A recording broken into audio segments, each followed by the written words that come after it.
The lock on the grand mahogany door clicked shut behind me, a sound as final and definitive as a coffin lid closing. They left me on the stone terrace, the biting Newport wind slicing through my thin shawl, a cruel welcome to the October night. Inside, bathed in the golden light of chandeliers, my grandson Julian was toasting his new life, his new bride, and I, Ilara Vance, the woman who had given him his life back after his parents were gone, the silent guardian of the $55 million he didn't even know I controlled, was left outside in the dark to find my own way home. I didn't shiver. I didn't raise my voice. I simply smiled into the encroaching darkness, because what they couldn't possibly comprehend was that they had just tried to bury the one woman who held the key to everything they craved. I had been sitting in the very last row of chairs set up on the great lawn, overlooking the stormy Atlantic. Not because I was late. I had arrived that morning, helping the florist arrange white hydrangeas in heavy silver urns, my identity a mystery to the bustling staff. I simply didn't want to cause a stir. It was Julian's day. The ceremony was a portrait of seaside opulence. The chairs, draped in ivory linen and tied with navy silk, were arranged in perfect, unforgiving rows. Every seat bore a calligraphed name card. Mine did not. When I inquired with a young usher whose bow tie was slightly askew, he gestured vaguely toward the back, his eyes already scanning for someone more important. I found a lone, forgotten chair near the service entrance and sat without a word. Sometimes, the quietest seat in the house is the most powerful. Julian stood at the altar, a silhouette against the gray sky, impossibly handsome in his bespoke navy suit. A pang, sharp and bittersweet, seized my heart. I had raised him from the age of 8, after the fiery crash on the interstate had stolen his parents from us. It was just the two of us against the world. I was the one who cut the crusts off his sandwiches, who sat through endless orthodontist appointments, who stayed up all night helping him polish college application essays. Yet here I was, a ghost at his wedding feast. When he took the microphone, his voice echoing slightly in the sea air, he began to thank the people who had shaped him. He named his lacrosse coach from boarding school, a favorite professor from Brown, even Corinne's mother, a woman he'd met only a handful of times. He paused, a dramatic beat for effect, before moving on to thank his bride. There was no mention of me. Corinne, resplendent in a gown that shimmered like captured moonlight, drifted over during a lull in the ceremony. She placed a perfectly manicured hand on my shoulder, her smile a dazzling, practiced thing. "It's so special that you could be here, Miss Vance," she whispered, her voice like honey laced with ice. "Miss Vance. It's not Grandma." Not even Ilara. I merely nodded, clapping at the appropriate intervals, my smile as fixed as hers. I even helped the staff gather discarded programs as the guests migrated toward the reception tent. No one offered a word of thanks. The table designated for grandparents, right beside the lavish sweetheart table, had a place setting for Corinne's grandmother. The other chair, the one meant for me, remained starkly empty. Julian never looked over. Or perhaps he did, and saw exactly what he wanted to see. Nothing. I stayed until the final dance had faded, slipping out as the DJ played a song I didn't recognize. No one saw me leave. Driving my old, reliable sedan back to my modest home, I gripped the steering wheel, my knuckles white. I tried not to let the tears come, but they did, a silent, aching grief that hollowed out my chest but didn't swell my eyes. If you have ever been deliberately forgotten by the one person you poured your entire soul into, you might understand that particular brand of silence. It isn't loud or angry. It is a vacuum, and that, I would soon learn, was only the beginning.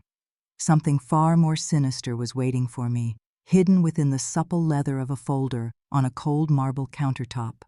Something bearing my name and a signature I had never made. 3 days after the wedding, Julian's call came.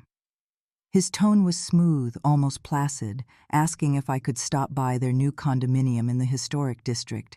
He mentioned something about needing to go over the estate. I told him I'd bring a coffee cake.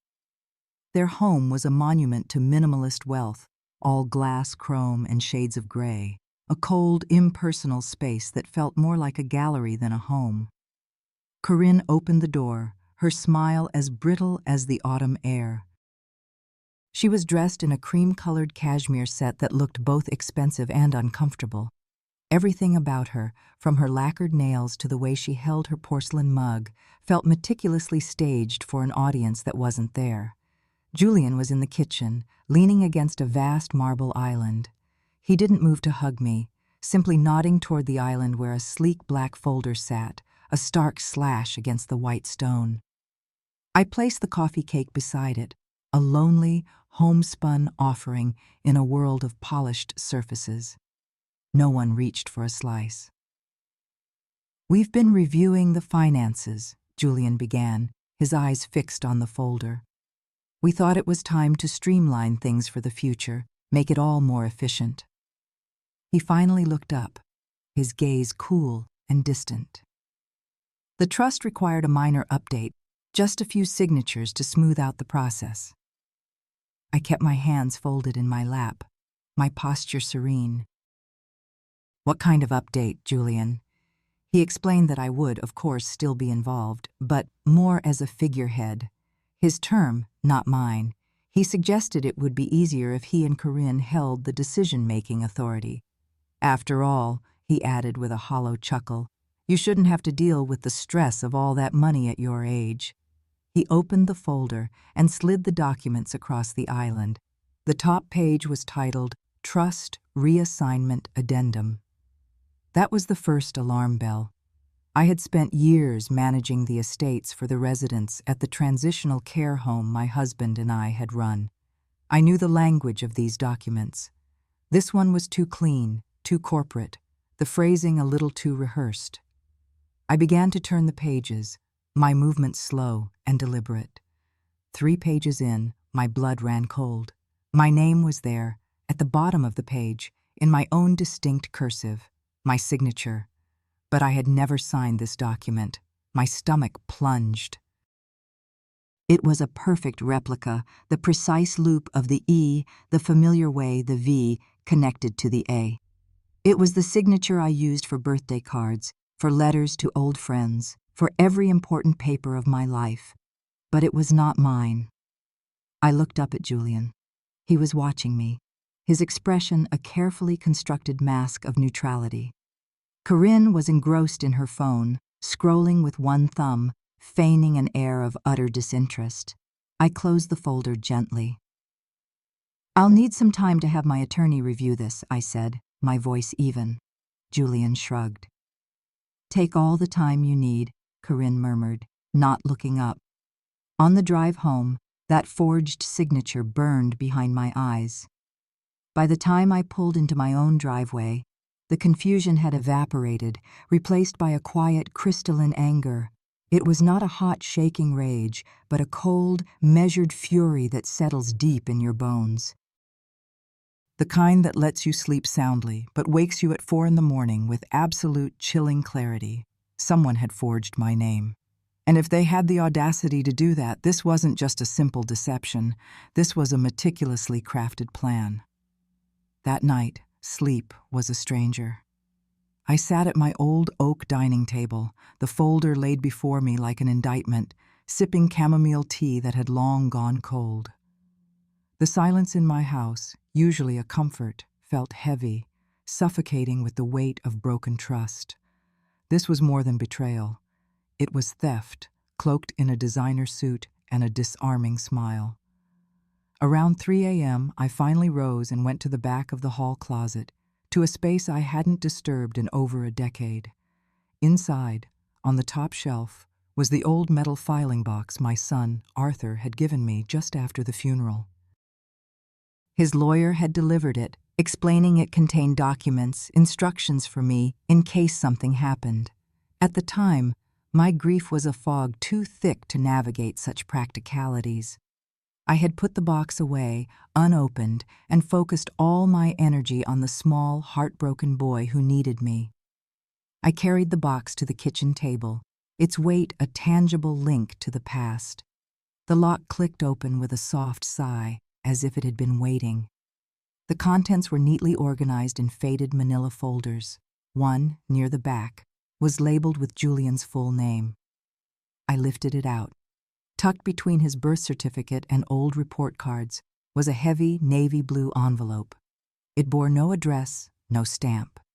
Just my name, Elara, written in Arthur's familiar steady hand. My fingers trembled slightly as I slid out the single sheet of paper inside. The letter was brief. Arthur was never one for excess words. "Mom," it read, "if Julian ever turns, you'll know. The original trust is on the USB in this envelope. You are the sole trustee. You have full discretion. Protect him if you can, but protect yourself if you must." My eyes fell on a small blue USB drive taped to the back of the letter. I had never even known it existed. I retrieved my old laptop from the study, the one I used only for taxes and looking up gardening tips. The drive clicked into place, and after a moment, a folder appeared on the screen labeled simply, "For Mom." Inside were scanned PDFs of the original notarized trust documents. I scrolled through them, my heart pounding a slow, heavy rhythm. It was all there. My name, Elara Vance, as sole trustee. Full and absolute discretion over all assets until Julian reached the age of 30. 30, not 24. Not upon his marriage to a woman with cold eyes and a calculated smile. And then I saw a clause I'd never known about, a safeguard Arthur had built from beyond the grave. Distribution of any assets is contingent upon the heir demonstrating maturity, gratitude, and a continued respectful relationship with the appointed guardian. I leaned back, the worn kitchen chair groaning under my weight. This was never just about the money. Arthur had seen the potential for cracks in his son's character long before they ever formed.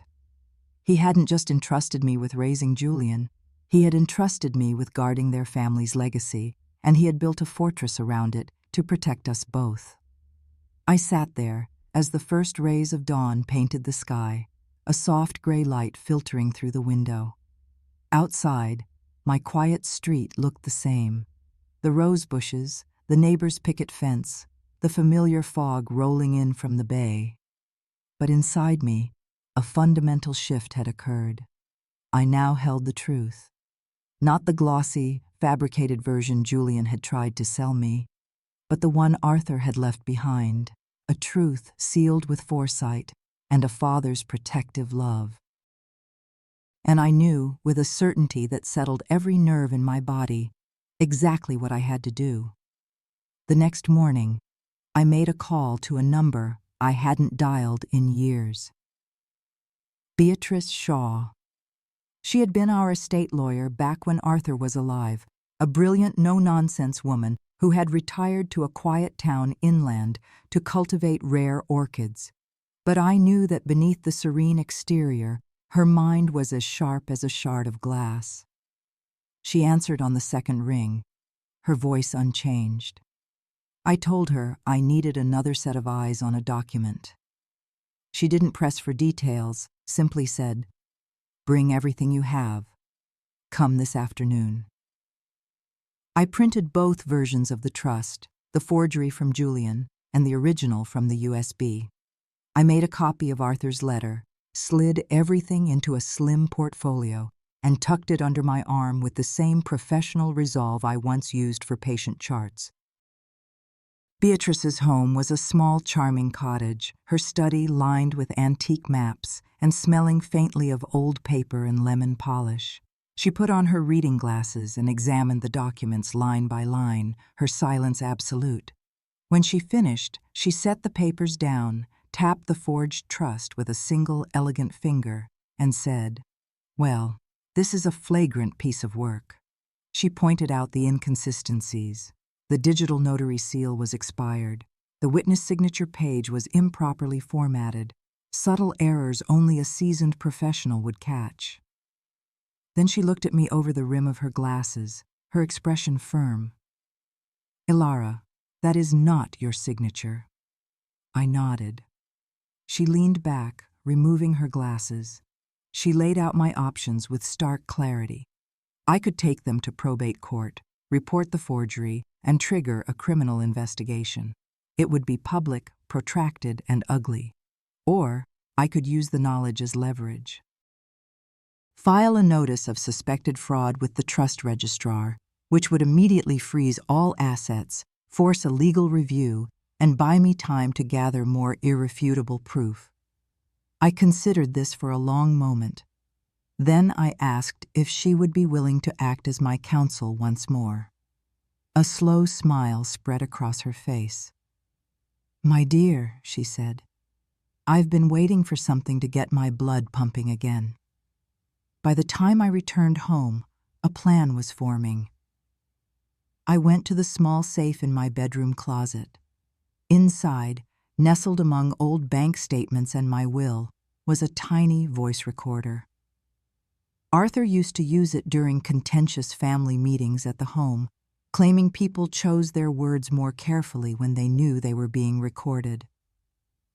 I charged it overnight. That weekend, Julian called again. His voice was laced with a syrupy concern that didn't quite mask the impatience beneath. He asked if I'd reviewed the paperwork, adding that Corinne's cousin, an estate planner, would be happy to explain anything I found confusing. I told him I'd be delighted to come over and talk it through. He sounded relieved. That Sunday afternoon, I walked back into their sterile condominium, carrying a bowl of homemade clam chowder and the tiny recorder, which I switched on just before ringing the bell. Julian met me at the door, his smile bright and artificial. Corinne was in the kitchen, uncorking a bottle of expensive Chardonnay.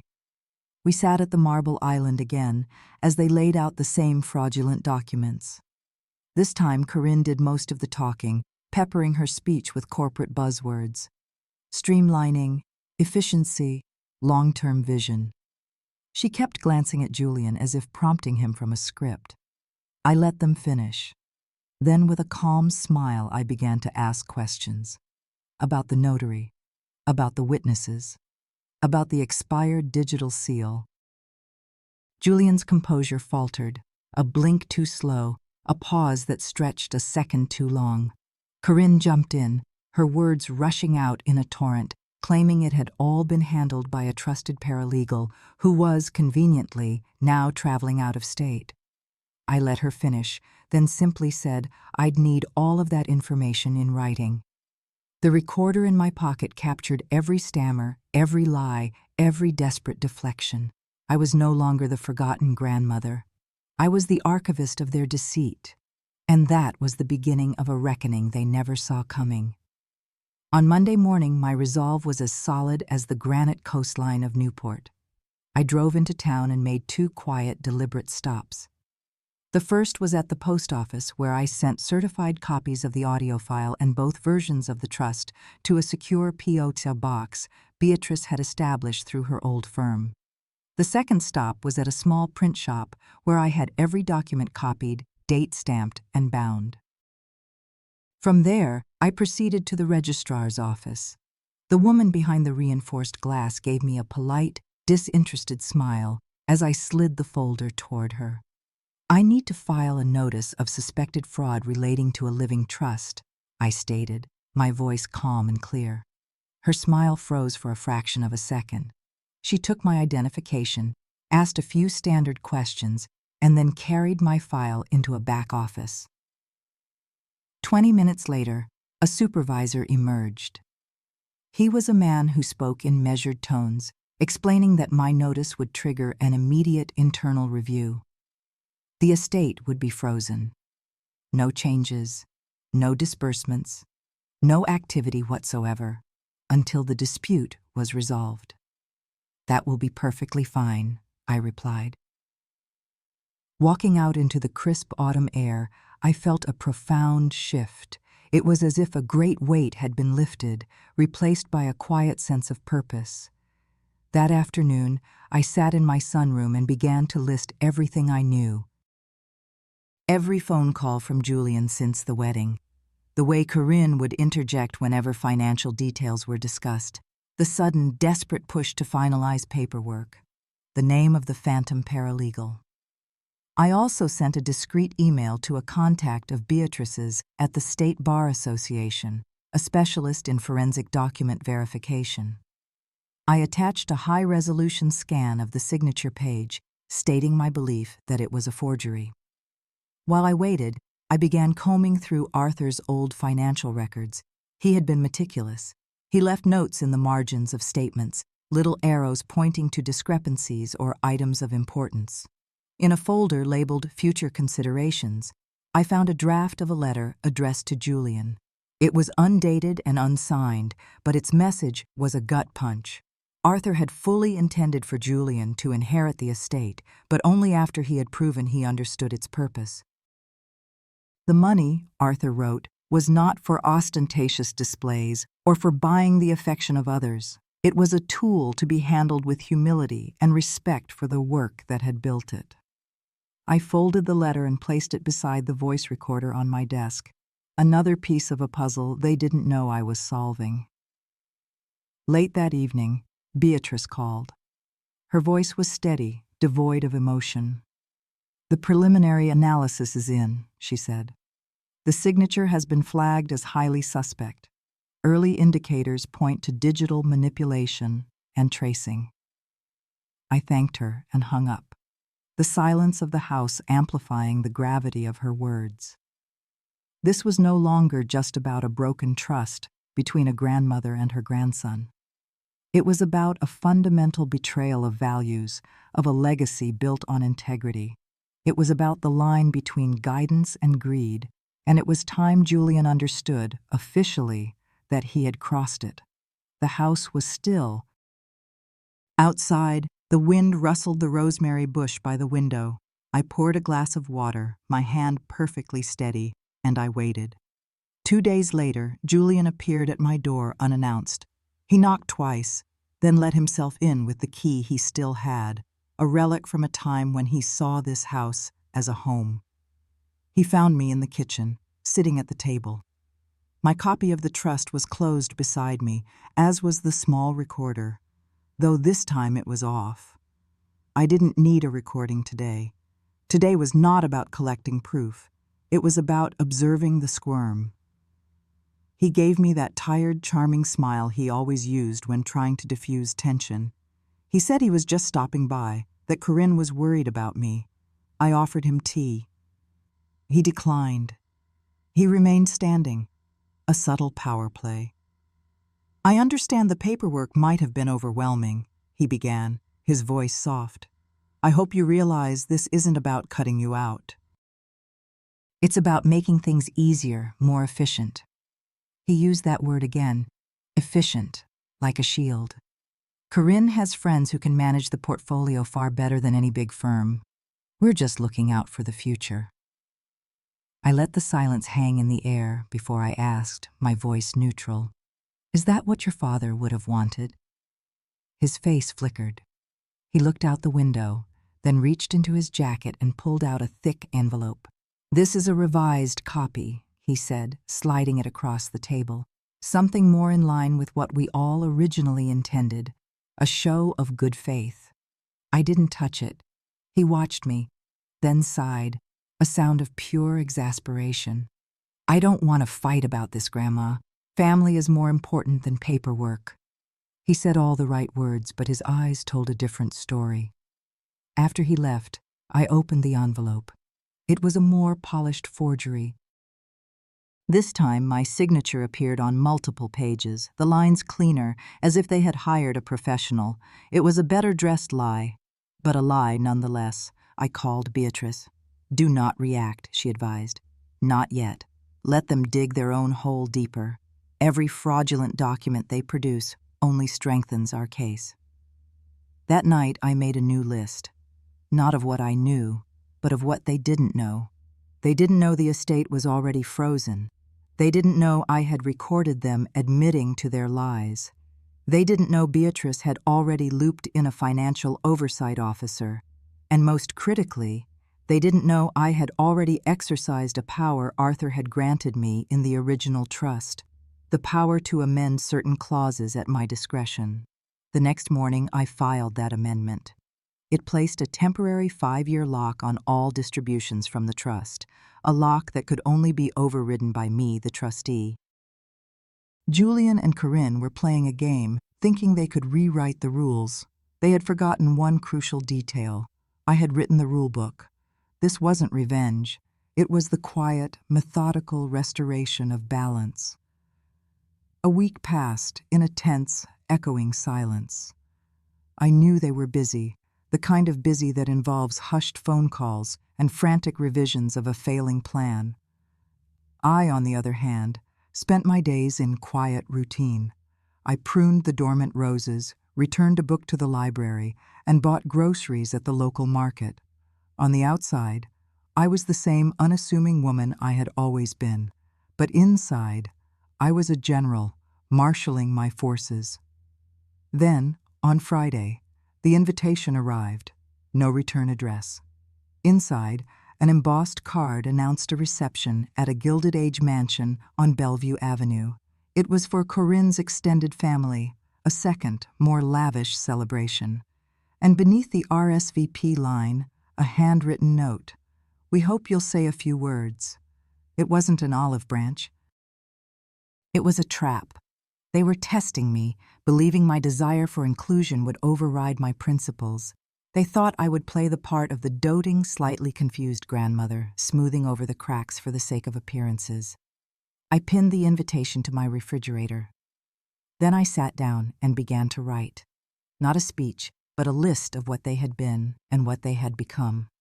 For Julian, the boy who cried when his pet turtle died, now a man who smiled while handing me a lie. For Corinne, the girl who once brought me flowers, now the woman who tried to erase my name from my own husband's legacy. They were not monsters. They were simply people who had made choices, believing those choices would remain in the shadows. But I had changed. The quiet, forgiving woman they remembered no longer existed. I called Beatrice and told her I was going. "Just observe," she cautioned. "Let the distance between you speak louder than any accusation." I bought a simple, elegant navy dress. I polished Arthur's old watch and wore my mother's silver pin on the collar.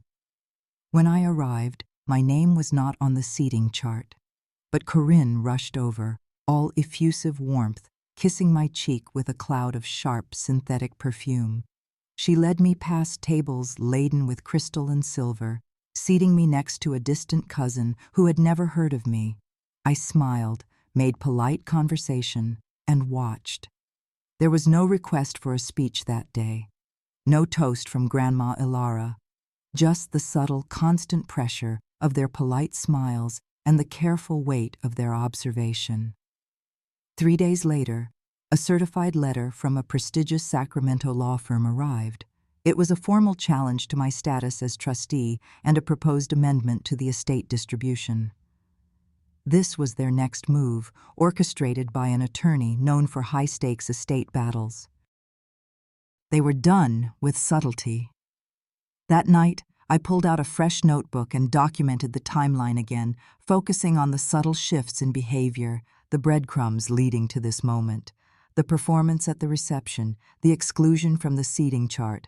It was all part of the campaign to paint me as peripheral, irrelevant. The next morning, I was back in Beatrice's study.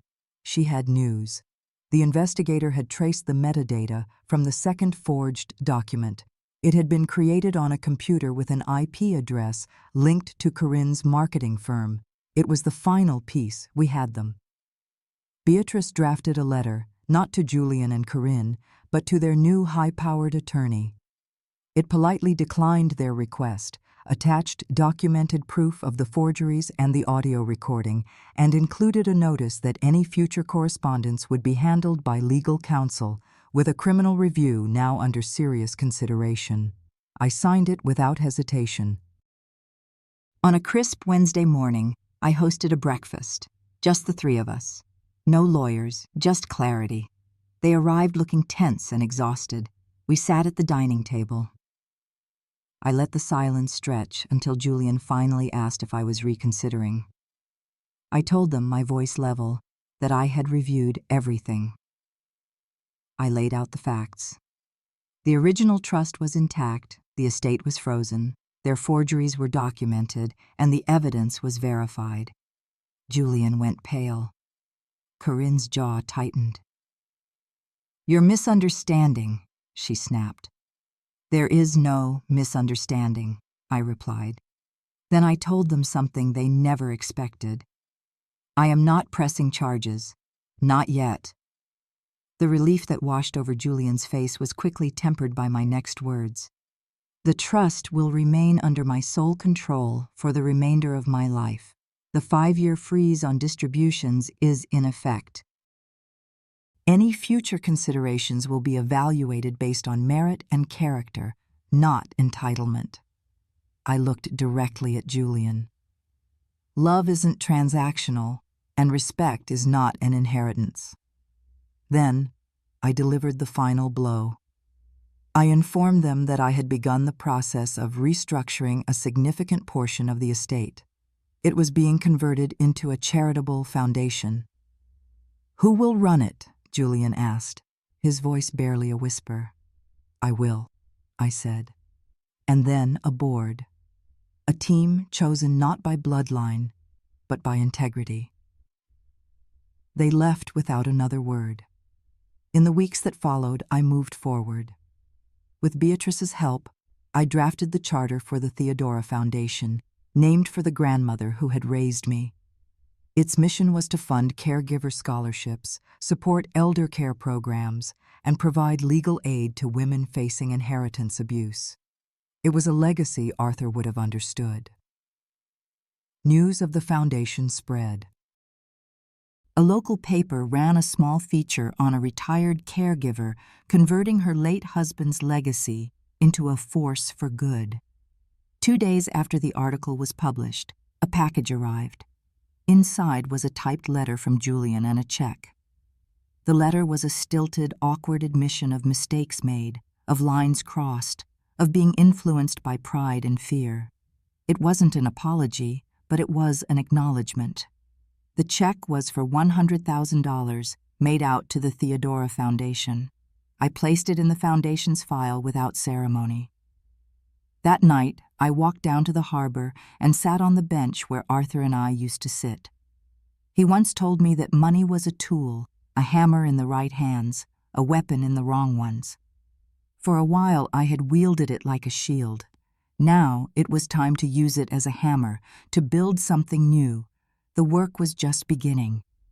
By November, the foundation held its first small gathering. No press, just a dozen women in folding chairs, sharing stories of being overlooked, of being erased. We didn't offer solutions, we offered presence. And that was enough. The house was quieter now, but it no longer felt empty. It felt steady. It felt mine. On Christmas Eve, I lit a single candle and placed it in the window. A small flame for the woman who had stayed silent for too long, and for the one who had finally, irrevocably, found her voice. If you have ever felt that your worth was forgotten, that the years of your life were written in invisible ink, I hope you hear this. Silence is not always peace. Sometimes, it is just the quiet intake of breath before you choose to speak your own truth. It is the moment before you decide to save yourself. And in that choice, you are never, ever alone.